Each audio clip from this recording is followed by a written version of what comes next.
Bonjour à tous. Bonjour.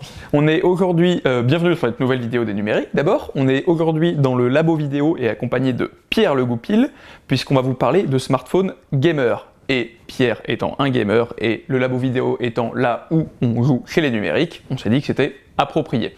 Alors de quel smartphone on va vous parler? On va vous parler du Razer Phone 2. Razer, c'est une marque qui est connue surtout pour avoir fait des claviers et des souris multicolores. C'est à peu près ça? Oui, c'est ça. C'est une marque californienne en fait qui est vraiment spécialisée dans l'équipement PC, donc casque, souris, clavier, qui est surtout connue pour mettre des RGB un peu partout sur ses équipements et qui se sont lancés il y a peu sur le domaine de l'informatique avec les Razer Blade qui sont des PC portables ultra performants et ultra fins, ainsi que sur le marché de la téléphonie avec le Razer Phone en 2017. Exactement, ouais. Le premier Razer Phone qui est sorti l'année dernière et en fait il apportait d'abord cette idée de smartphone gamer qui a émergé avec le Razer Phone l'année dernière et surtout il apportait quelque chose c'était assez inédit techniquement dans le monde de la téléphonie mobile. C'est un écran que vous ne pouvez pas voir ici mais qui est 120 Hz, c'est-à-dire avec un taux de rafraîchissement très élevé qui permet d'avoir une véritable fluidité à l'image qu'on ne retrouve pas sur les autres smartphones qui sont en 60 Hz a priori, qui sont en 60 Hz tout court d'ailleurs. Pierre d'ailleurs tu l'as utilisé un peu sur Razer Phone 1 pendant une grosse année. Oui c'est ça. Qu'est-ce que t'en as pensé?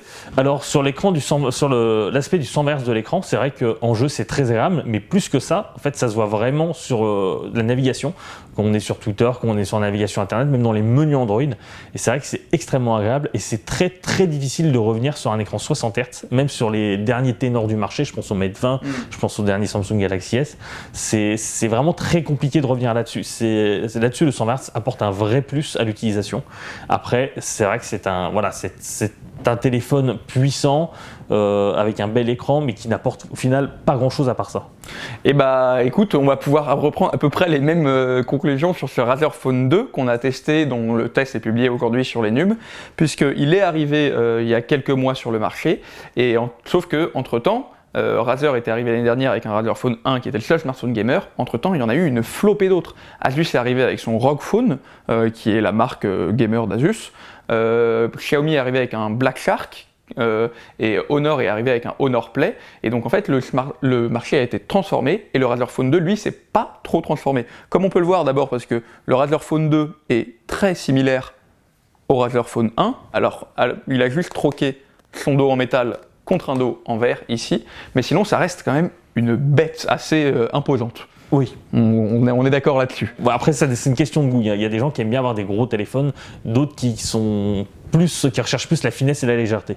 Voilà, le problème c'est que voilà, ce marché s'est transformé, il y a en face un marché de haut de gamme qui sont toujours plus fins, toujours plus puissants, et Razer lui a repris une même recette et n'a pas changé grand chose, et c'est ça qu'on regrette en fait. Sachant que les smartphones gamers sortis en 2018 apportaient vraiment quelque chose de plus, comme Asus avec des accessoires par exemple. Exactement, Asus est arrivé avec toute une galaxie d'accessoires comme un dock pour son téléphone qui permet de le brancher à la télé, des gamepads sur les côtés qui permettent de le transformer en console de jeu et tout. Un second écran aussi. Un second écran, Black Shark est arrivé avec un gamepad aussi. Donc en fait, plus que de miser sur le parc applicatif qui est pas génial sur Android, on va se l'avouer. On va miser sur les accessoires. On va miser sur les accessoires. Ce que ne fait pas Razer avec son Razer Phone. Ce que ne fait pas Razer, le seul point de différenciation, c'est toujours l'écran 120 Hz, et ça commence à faire un peu léger. Surtout que même si les performances du téléphone sont au top, la qualité photo est pas géniale, et ça c'est gênant sur un smartphone. Vraiment.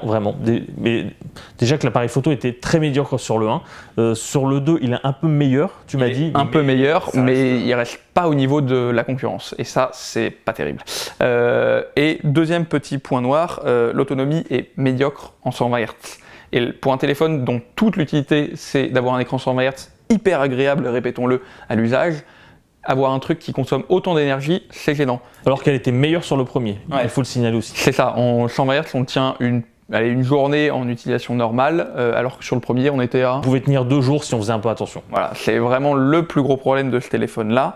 À part ça, on a quand même effectivement ce petit logo qui est joli, qu'il n'y avait pas sur le premier. Personnalisable. Personnalisable, exactement. Si je vais dans l'application Chroma, qui est dans les paramètres, on peut jouer sur la couleur du logo, le mettre en bleu, le mettre en vert, le mettre en rouge. Je suis daltonien, si les couleurs calent pas, c'est de ma faute.